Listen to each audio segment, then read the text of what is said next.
FC24 is the worst game of all time. That's a really big statement, and it might sound a little bit harsh, but if you understand the context of where that take is coming from, it doesn't end up sounding all that bad. First of all, we're not comparing this game to some random flash game that a college student made, which is 1 FPS and has 2 buttons for controls. We're talking about a multi-billion-dollar corporation with nearly unlimited access when it comes to resources. That's talking about their global brand reach as well. That's talking about their connections, whatever it may be. But most of all, the thing that I believe is what gives EA such an advantage with these football simulators is the fact that they're making football simulators. This is the most popular sport in the world, and by having the biggest football game, they have all these loyal customers that it brings because we're all so attached to the sport. And while I believe that might be the most important reason behind their success in recent years, it's also the reason why the game is in the current state that it's in. It's come to a point where EA can consistently make game-breaking errors that not even a college student making a flash game would make, and they know that they can get away with it because of that customer loyalty. Last Friday, EA dropped Liga and Tots, one of the biggest promos of the year, and with that promo, they made one of the worst mistakes they've made in any FIFA game ever, which was manipulating the odds of champs rewards so that some of the best players in the game, Mbappe, Dembele, Zaire-Emery, these cards were being given out as near guarantees, but only if you finish champs within the first 5 hours of it being released. And of course, EA made sure to fix this as quickly as possible, so only a select few people were able to benefit from their mistake, while the majority of the community, which isn't playing champs that early on a Friday, missed out and ended up playing champs for much worse rewards. If you saw the comparison between the red picks before and after, you'd see that after the glitch, the rewards were practically useless. It was almost exclusively fodder cards being given out. And for a lot of people, this error was the last straw in a community that's been disregarded for years by this company. So it's gotten to a point where content creators and players have been threatening to boycott, as it seems like that's the only way to get through to EA and finally inspire some change to get us a playable football game. And as bad as this mistake during Liga and Tots was, the truth is that EA have been making these type of errors for years. But more specifically, it's happened far too frequently this year, and considering the recent drama within the community, it got me thinking just what EA have gotten away with over the course of FC24. Over a week before the game's early access release date to the general public, a select few EA game changers, so guys that they're sponsored with, get access to the game before the general public even has access to the web app. And when the game changers got their early access this year, EA decided to release all of the advanced SBCs with tradable packs, allowing them to take advantage of an early market flooded with these tradable players that nobody else would have access to. Only for EA to then go ahead and change these packs back to being untradeable as they've been every year when the general public finally gets access to it on the web app. Before you could even do those advanced SBCs, with how empty everyone's club is at the start, it's pretty much a must to do these starter foundation SBCs, which give you some crappy packs, but they help you fill your club up. But of course, on the web app, there was a glitch which prevented you from even being able to complete one of these SBCs.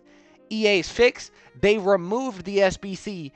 It took them nearly 2 weeks to finally get it back into the game, at which point the rewards were already useless because guys were on the game playing and there was no need for a Catalyst chemistry style in a bronze pack. But of course, the web app period only lasts so long, and eventually the game finally drops with early access. And of course, gameplay was a complete mess. Imagine loading up your ultimate team. What's the formation that you start with? A 4-4-2. Everybody starts with a 4-4-2. Go into your custom tactics. You load up with your 4-4-2.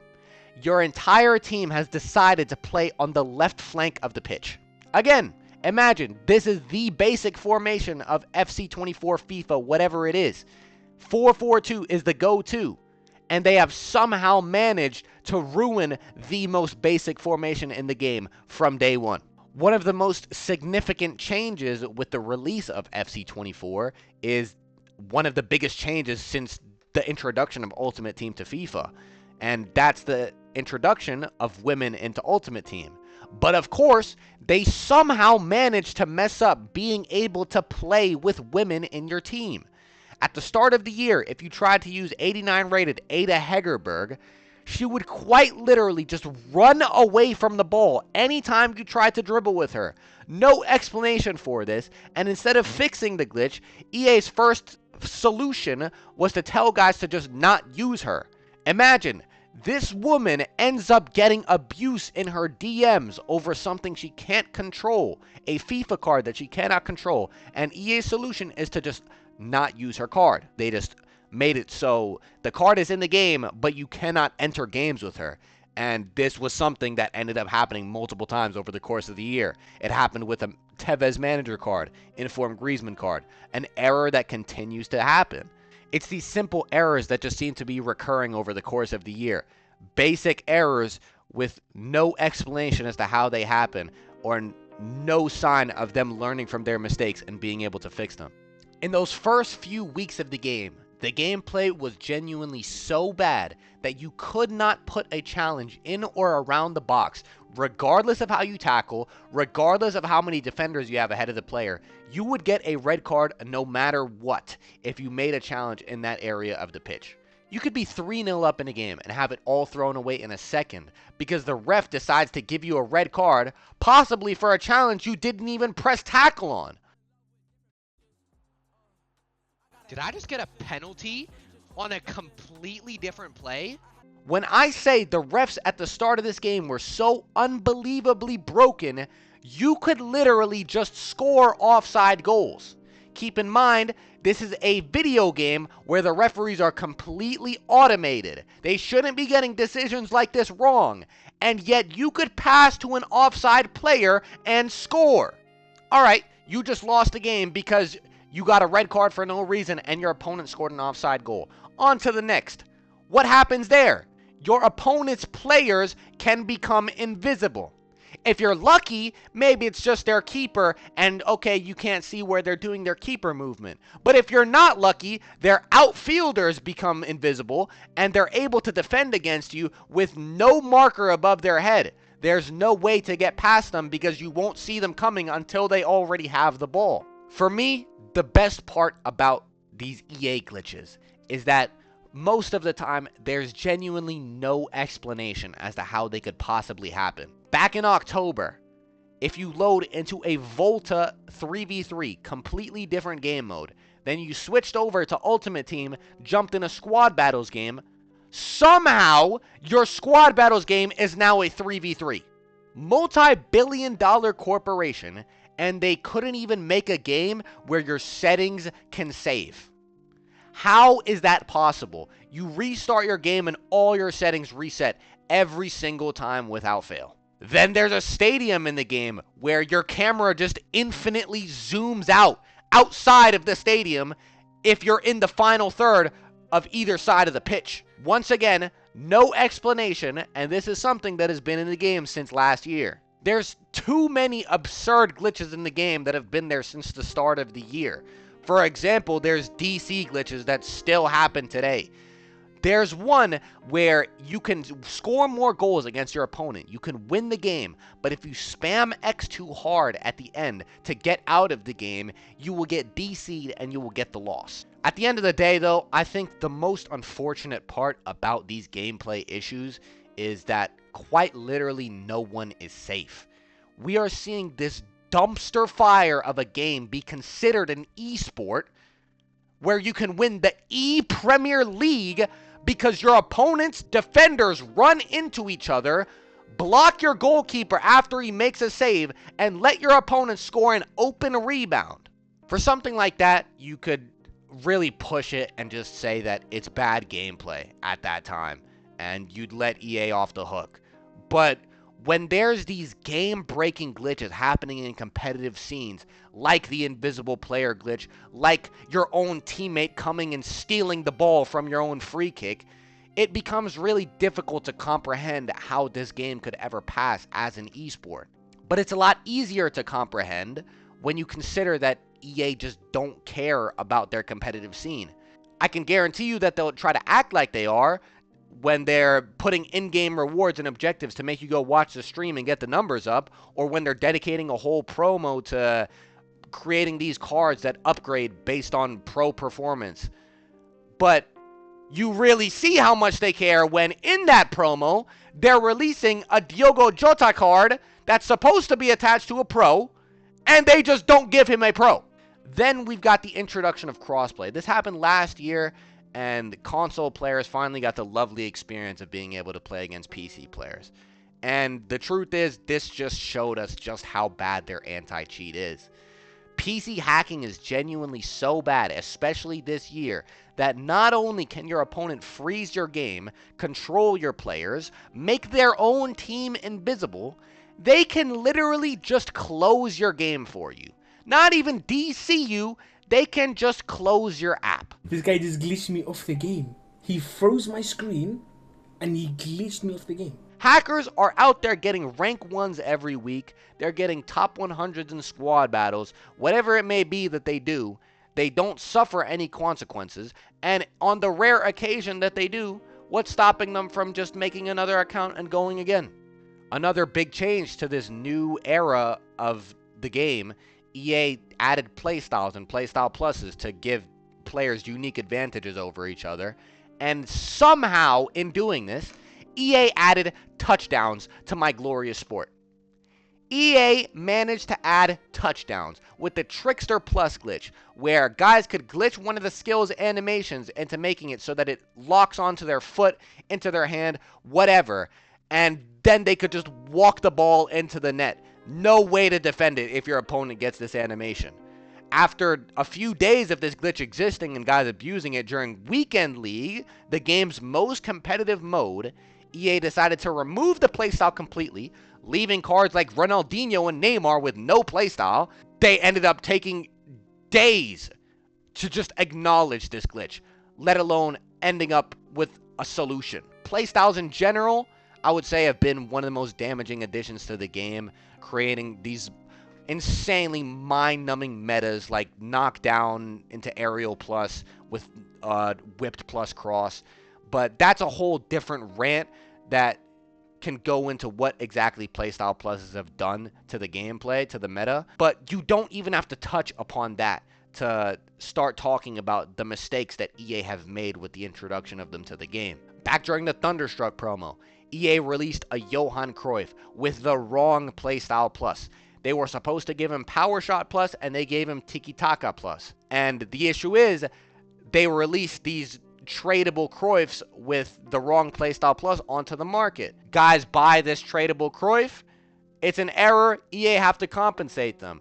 They get their new Cruyff, and they get the millions of coins back that they spent on him. Do EA learn from their mistakes? Absolutely not. Again, Fantasy Foot promo. Yaya Toure has a Barca shirt in his dynamic image, and somehow they make him a Premier League card. Again, they realize their mistake, turn him into a La Liga card, give everybody their coins back that bought the Yaya Toure with the wrong league. It's a common pattern with EA, constantly making these errors which allow guys to benefit, only to end up helping them even more with compensation. So much so to the point that now people will genuinely go out of their way to make sure to do glitched SBCs, packs, whatever it may be, knowing that EA will have to compensate them for mistakes, as always. For example, since EA started the store pack trend last year with these absurdly priced packs to tempt guys into gambling for the best cards in every single promo, they've managed to consistently make this incompetent mistake over and over again, which is mistranslating a pack description. These translations just lead to false advertising because in the other language, they're saying that you're going to get something from the pack, which you just don't. It's a multi-billion-dollar corporation, and they're unable to hire someone to just properly translate a little box of text. It's very possible that it's done on purpose, because when guys catch on to these errors, they might load up FIFA points and want to buy these packs. But You would think that a company of this stature is above doing something like that, regardless of whether it's a mistake or not. When it comes to complaining about a FIFA FC title, bad gameplay is really just the basics of it. You can go to any rant video from any FIFA ever, and a majority of it will be about the gameplay. That's not something new. It's not something unexpected. But one thing that guys generally do have to look forward to is the menu content. It's never perfect, but it's generally the best part about the game. Guys load up to see what's dropped on the menus. Since the start of the game, they've had some of these unbearable issues, like not being able to use the transfer market tab.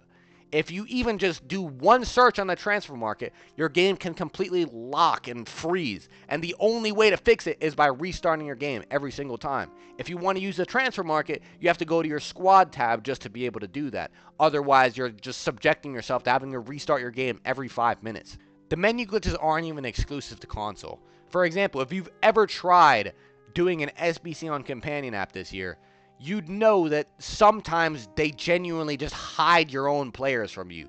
Certain SBCs, you need a specific card, and it just will not show up in your club, even though you know that you have them.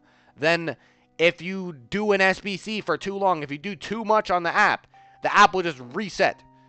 Literally, you don't have to even do anything strenuous like search through 20 pages of the transfer market. You can just open up an SBC and your game will crash. To be honest, one thing that I've always found very interesting is how telling it is when you compare the menus of the companion app and the web app to the actual game. They can't even import some of these basic features like being able to build a squad of only non-rare golds. And that type of thing becomes even more telling when you see how EA are one-upped by random guys just making extensions, allegedly. I've never touched any of these in my life, EA Sports, but apparently these extensions let you have access to some pretty cool features, like being able to see how many times you've done an SBC, or being able to do a squad builder without worrying about the position, because upgrades do not need chemistry. Why do we need to have the players in position? One of the most consistent errors in any FIFA title is the presence of visual glitches, and for a company that very clearly puts a lot of money into making card designs look nice, they can't get basic visuals in their game to remain consistent. For example, there's one glitch that was in the game where your goals would just count for double in a regular Rivals game. Doesn't happen for the entire year, and then all of a sudden it just does. Then there's an inform in the game whose dynamic image just pops off of his card and takes up half of the screen for no reason. This is a glitch that's been in the game for months, and they just leave it. You know what, though? This is a pretty funny glitch. There's no real harm done. It's just something that looks funny when you see it in-game. So, let's say if I go do a Team of the Week pick, maybe I can get a chance of seeing this glitch for myself. No.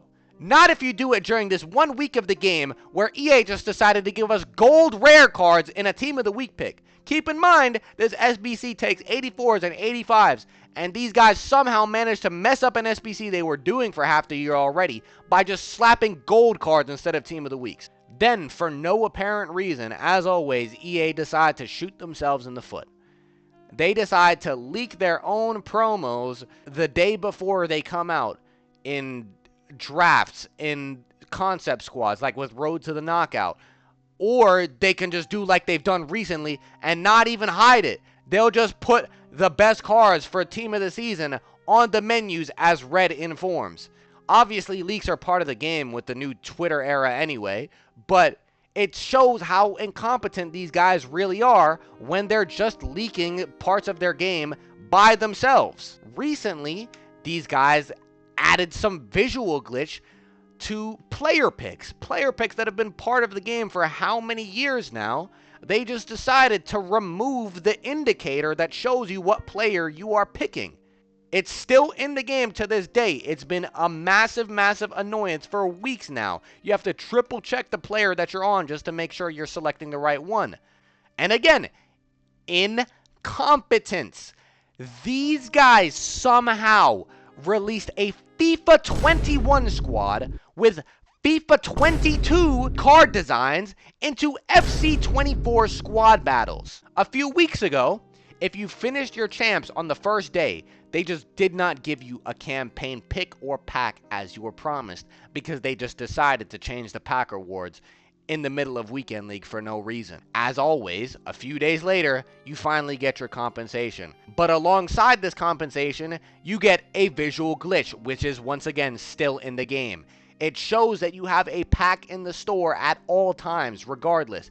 It'll say you have one extra pack if you do have packs, and if you don't have packs, it'll just say you have a pack when you just don't. Now imagine, this is just touching upon visual glitches that are jarring. They're inconveniences. That's all you can really say about most of them. But leave it to EA Sports to release a David Beckham SBC and just make him tradable. So once again, the lucky few who are on the game at the time are able to do this Beckham SBC. They get to sell their Beckham, they get their coins, then they get to keep their coins, and as compensation, they get all of their fodder back. Then they're putting showdown SBCs into the game where you just get the other SBC's player. You're doing Caputo SBC and you get Alexandro, and then you get your compensation during Team of the Season a few weeks later when no one cares about Alexandro. Just the other day, they're dropping an icon pick at 6 a.m. UK time. How does that happen? I couldn't tell you. But not only did they release the pick at 6 a.m. UK time, they decided to accidentally put base icons in the SBC. If you completed this SBC, you're probably going to get compensation. Leave it to EA Sports to make it so that you can use two of the same player in a foot draft. Now, this isn't just a non-rare version and a first informed version of a card. This is multiple versions of Ronaldinho, of Pele, some of the best cards in the game. Leave it to EA Sports Vancouver, Canada to somehow make it so that all base versions of Nathan Tella are turned into his Road to the Final card a day before the promo drops. And then this also creates some other glitch where if you evoed Nathan Tella, you get a 99 rated version of him that still is getting upgrades, which is still in the game, just to somehow make the same mistake with a new Evo Martinelli 2 months later. Evolutions in general are just a really funny talking point because I think everyone can agree that it's one of the best features they've added to the game in a while, at least when we're talking about the potential idea of it. It allows you to play the game in a different way, and it's a really interesting concept if done correctly. But EA Sports, being EA Sports, decided to completely neglect evolutions for the first few weeks of the game. Sometimes they would go weeks without releasing a single one. The first few Evos that they did release, for the most part, were either completely garbage or they were just straight up broken. You could literally put a card into an Evo and then get an in-progress evolution of a player you never had in your club to begin with. As time went on, they finally started dropping some Evos here and there, and guys clocked that you could make some really cold cards by chaining Evos. But, of course, EA caught on to this. This wasn't how they intended Evos to be used. They fixed it. Then guys found a workaround with it by using red informs. They fixed it. But okay, forget glitched Evos. Let's just say you did a regular Evo of your favorite player at the start of the year when the Evos were mediocre, not so great. Then a few months later, a new Evo comes out of your favorite player, and your Evo that you originally did doesn't fit. Alright, that's fair enough. I have another base version of my player. Let me Evo that one instead. No, you are not allowed to Evo the same player twice. What is the explanation for it? I couldn't tell you. But okay, I'll just discard my original Evo, even though I might have spent FIFA points to get that Evo done, but I'll discard it for the sake of getting this new card. No! You can discard your original card, and it's still impossible to Evo your original player. And if that player is discarded, there is a chance you cannot get him back. If you discarded him and did not recover him, that card is gone forever, and you can never Evo that base card ever again.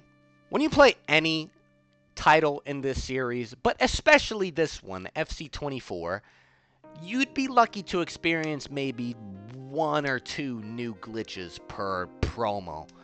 But when I think about January 19th, 2024, when I say the flashbacks I get are enough to make me want to grab an asthma pump, when I do not have asthma, I cannot express the things I saw on that day. Team of the Year is the biggest promo every single year without fail. They know what to expect. They know that the traffic is going to be higher during Team of the Year, as it will be during any big promo, but especially Team of the Year.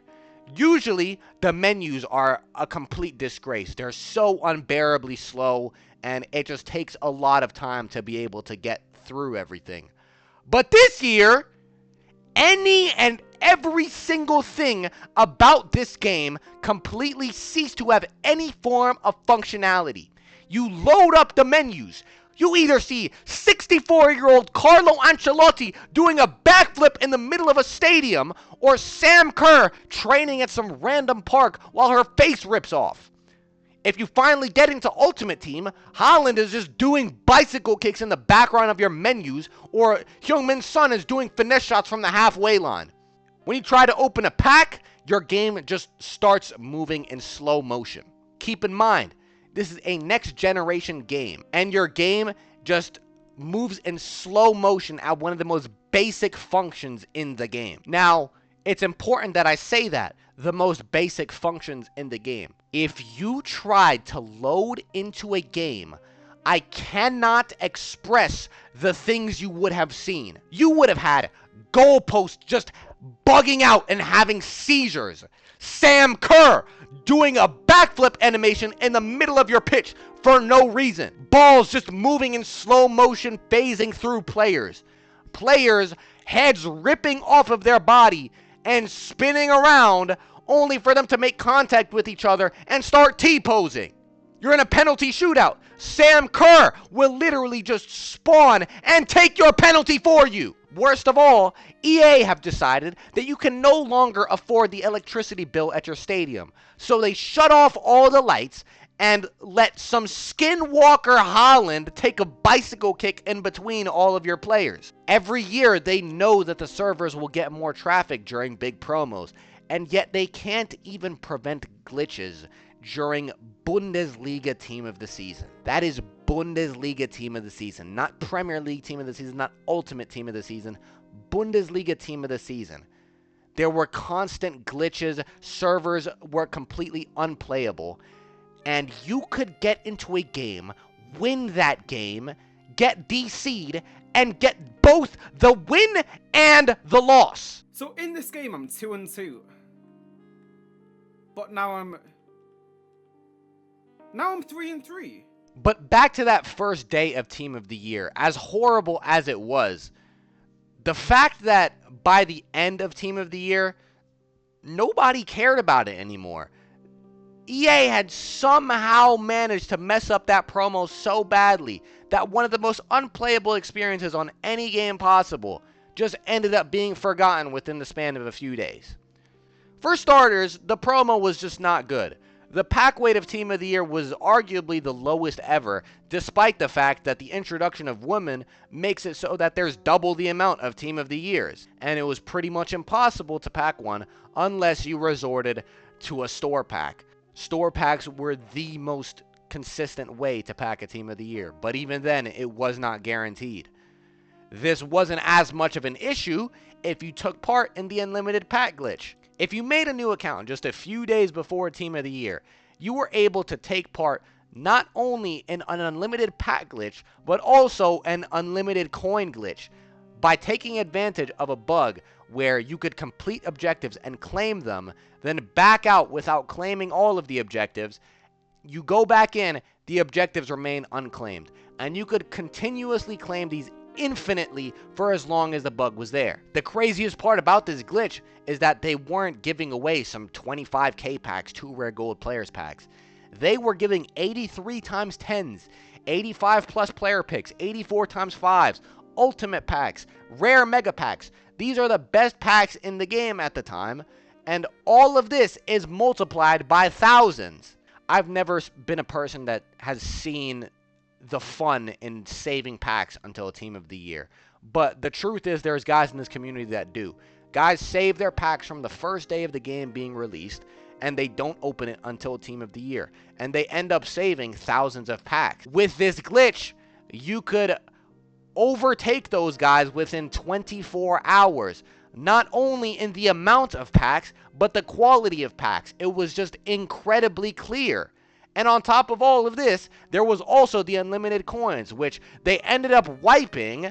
But if you just bought players before they wiped the coins, you could have kept those coins for good. In the end, this glitch didn't really get too much coverage because guys were a bit scared of possible bans for doing this, because it does seem like a ban-worthy glitch.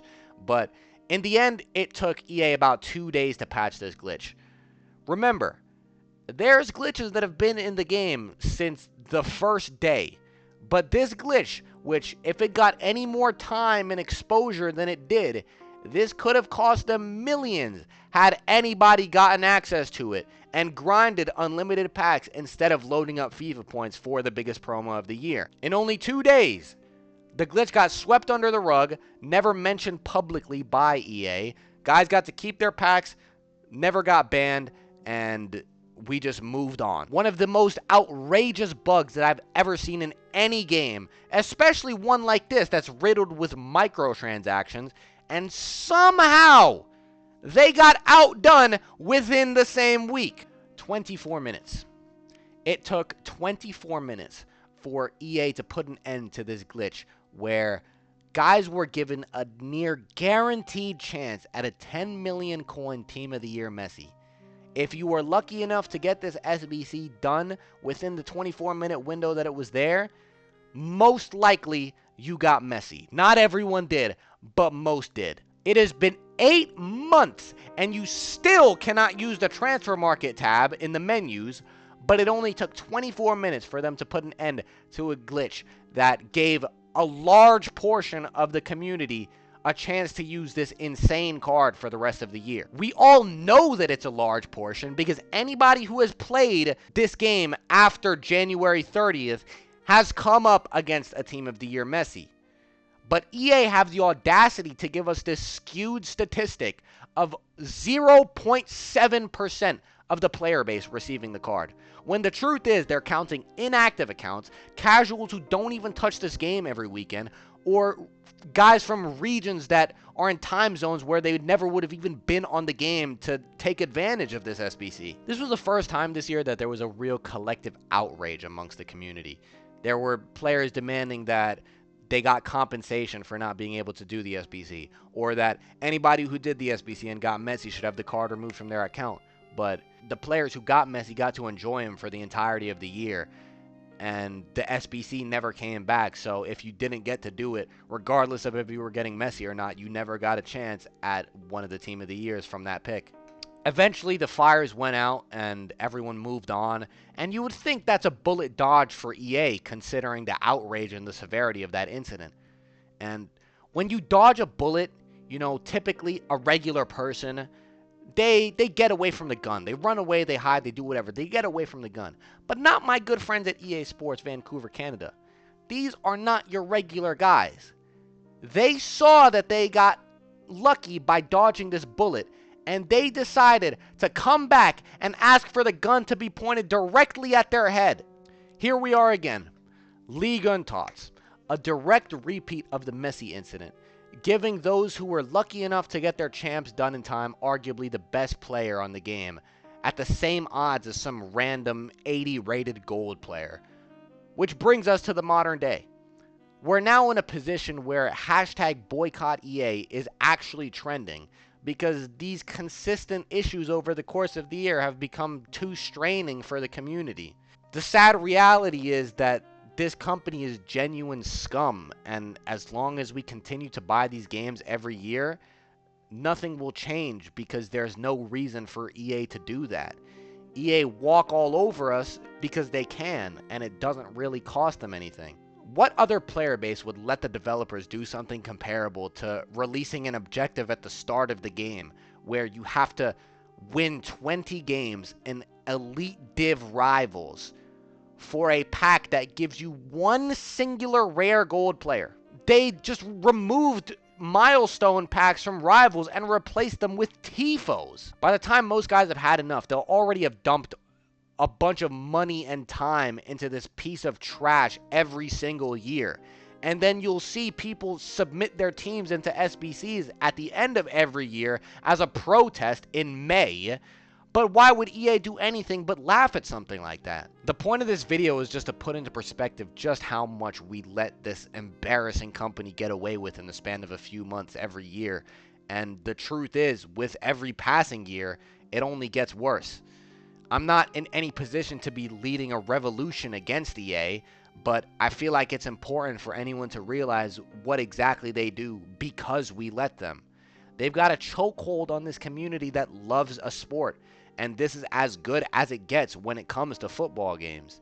The lack of genuine competitors has put us in a position where there really isn't overthrowing EA. That's not a possibility, but at the very least, as a collective, we can try to push for a change from them.